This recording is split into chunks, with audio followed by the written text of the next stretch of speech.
တ်တစီလိန်ခွဲပြပြောင်းလဲမှုရဲ့ဒီဝတ်ချက်ချမ်းသာမှုကိုသွားတဲ့ခီးစဉ်မှာဆယ်လမ်းမြောက်အဆင့်ပဲဖြစ်ပါတယ်ဒီအခန်းကဒီစာအုပ်ရဲ့မပြောမဖြစ်အရေးပါတဲ့အခန်းဖြစ်တဲ့အပြင်ဒီစာအုပ်ရဲ့အရေးကြီးဆုံးအချက်တွေကတစ်ခုအပါဝင်ဖြစ်ပါတယ်အရေးကြီးတဲ့စဉ်းစားစရာ၃ခုရှိပါတယ်ပထမဆုံးပြောမှာကတော့ကျွန်တော်တို့တယောက်ချင်းစီတိုင်းမှာလိန်ပိုင်းဆိုင်ရာစွမ်းအားတွေကိုယ်စီရှိကြပါတယ်လိန်ပိုင်းဆိုင်ရာစွမ်းအားဆိုတာကတော့နှုံးဆောင်မှုတစ်ခုကိုရရှိလိုက်တဲ့အခါလူတစ်ယောက်ရဲ့ခန္ဓာကိုယ်တွေကရုပ်ပိုင်းဆိုင်ရာလှုပ်ဆောင်မှုတွေအတွေးကိုယ်ပိုင်းဆိုင်ရာနဲ့အပြင်ပိုင်းဆိုင်ရာကိုပြောင်းလဲစေမှုတို့အတိအကျဖွင့်လို့ရပါတယ်ဒုတိယချက်ကတော့ဒီလိုလုံးဆောင်မှုဖြစ်နေတဲ့အချိန်မှာလိန်ဆက်ဆံလိုက်တဲ့အတွက်တခြားအရာတစ်ခုခုကိုအာရုံစိုက်ပြီးလှုပ်ဆောင်နေတာကသင်ရဲ့စွမ်းဆောင်ရည်ကိုပိုပြီးတော့မှတိုးတက်စေပါတယ်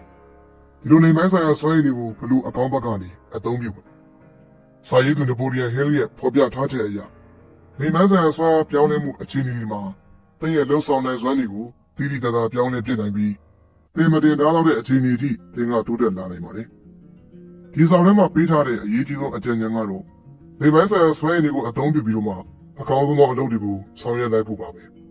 ဆိုလိုတာကတော့ဒီကိုကြီးအာသာပြေခြင်းသို့မဟုတ်ပါမတ်ဖို့တဲ့လိန်ပိုင်းဆိုင်ရာလုပ်ငန်းစဉ်တွေမှာစွမ်းရည်တွေကိုမသုံးမိစေဖို့ပါဒီစွမ်းရည်တွေကိုသိတော်မှန်ကန်တဲ့နေရာမှာအသုံးပြုခြင်းကပိုပြီးတော့မှအကျိုးဖြစ်စေပါတယ် transmute ဆိုတဲ့စကားလုံးရဲ့အဓိပ္ပာယ်က element တစ်ခုကနေတခြား element တစ်ခုအဖြစ်ကိုပုံစံအားဖြင့်သို့မဟုတ်စွမ်းရည်အားဖြင့်ပြောင်းလဲသွားခြင်းကိုဆိုလိုပါတယ်ဟဲလ်ရဲ့ယုံကြည်မှုအရလိန်စိတ်ဆိုတာကကျွန်တော်တို့ရဲ့အပြင်းထန်ဆုံးစွမ်းအကြီးဆုံးတွန်းအားတစ်ခုပဲဖြစ်ပါတယ်ဒီစိတ်ဆန္ဒကအရန်ကိုအားကောင်းနေတာကြောင့်ဒါကိုလူတစ်ယောက်ချင်းစီကသူတို့ရဲ့အသက်သို့မဟုတ်ဂုဏ်သတင်းကိုရင်းပြီးတော့ဖြည့်ဆည်းကြတာပဲဖြစ်ပါတယ်ဒါပေမဲ့လည်းဟဲလ်ယုံကြည်တာကဒီလိုအားကောင်းတဲ့စွမ်းရည်တွေကိုတခြားကိစ္စတစ်ခုခုမှာလမ်းကြောင်းပြောင်းပြီးတော့မှပေါင်းထည့်လိုက်မယ်ဆိုရင်ဒီတက်ပူပြီးကောင်းမွန်တဲ့ရလဒ်တွေရရှိလာနိုင်တယ်ဆိုတာပါပဲဒါကလည်းသင်ရဲ့စိတ်ဆွဲရင်တန်မာမှုရှိမရှိအပေါ်မှာမူတည်ပါသေးတယ်သင်ရဲ့စိတ်ဆွဲရင်ကခိုင်းစီနေမှသာဒီလိုမျိုးလုပ်ငန်းစဉ်ကိုဆောင်ရွက်နိုင်မှာပါဟဲလ်ကလည်းလုံးဝကြီးတော့လိန်စိတ်ကိုဖိနေထားခိုင်းတာတော့မဟုတ်ပါဘူးသူညွှန်ပြထားတာကသင်ရဲ့စိတ်ခန္ဓာကိုယ်နဲ့စိတ်ဝိညာဉ်ကိုပို့ပြီးတော့မှအကျိုးပြည့်စေမယ့်တခြားနည်းလမ်းတစ်ခုကိုပါ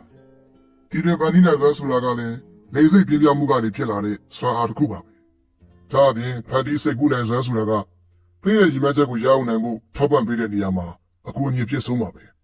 ဒီတွင်ဗန်တီးမှုဆိုတာကကျွန်တော်တို့ရဲ့စိတ်အတွင်းတွေကပေါ်ထွက်လာတာပါဒါပေမဲ့ကျွန်တော်တို့စီကတော့မဟုတ်ပါဘူးလူပညာရှင်တွေအားလုံးနဲ့ကြီးမြတ်တဲ့လူတော်ကြီးတွေအကောင်းဆုံးတင်ဆက်ပြသသူတွေအားလုံးကသူတို့ရဲ့အတွင်းစိတ်တွေကလာတဲ့အတန်သီးသီးလေးအတိုင်းလက်ရောညီတွေစွာနဲ့နေနိုင်ကြပါတယ်ဒီအရာကအောင်မြင်နေတဲ့လူတွေအမှုပညာရှင်တွေနဲ့ CEO တွေအတွက်လည်းအတူတူပါပဲသူတို့အားလုံးကသူတို့ရဲ့စိတ်တွေကအတန်သီးသီးလေးကိုအာရုံစိုက်ထားကြပြီးအရေးကြီးတဲ့ဆုံးဖြတ်ချက်တွေကိုဒီအတန်လေးတွေကိုနားထောင်ပြီးမှချမှတ်ကြပါလေအချင်းတို့ပြောရမယ်ဆိုရင်တော့သင်ကိုယ်တိုင်ကလည်းသင်ရဲ့စိတ်တွေကအတန်တူတူလေးကိုနားထောင်ကြည့်မယ်ဆိုရင်သင်တို့လည်းအကူအညီဖြစ်ပါလိမ့်မယ်ပြီးတော့လည်းစိတ်ထဲမှာမှတ်သားထားရမှာကလိုအပ်တာတွေကိုပဲလောက်ကင်ပြီးတော့ဘဝကိုရှေ့ဆက်လမ်းမှုသင်ရဲ့ရည်မှန်းချက်ကိုမရမချင်းအတားအဆီးတွေအားလုံးကိုရှောင်ရှားပြီးတော့သင်ရဲ့စွမ်းရည်တွေကိုနေရာမှန်မှာပဲအသုံးပြုဖို့ဖြစ်ပါတယ်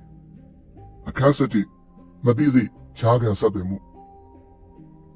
ကျွန်တော်တို့အားလုံးကစဉ်းစားတွေးခေါ်နိုင်တယ်ဆုံးဖြတ်ချက်တွေချနိုင်တယ်စီစဉ်နိုင်တယ်ပြီးတော့စိတ်ကူးလဲရှင်နိုင်ပါတယ်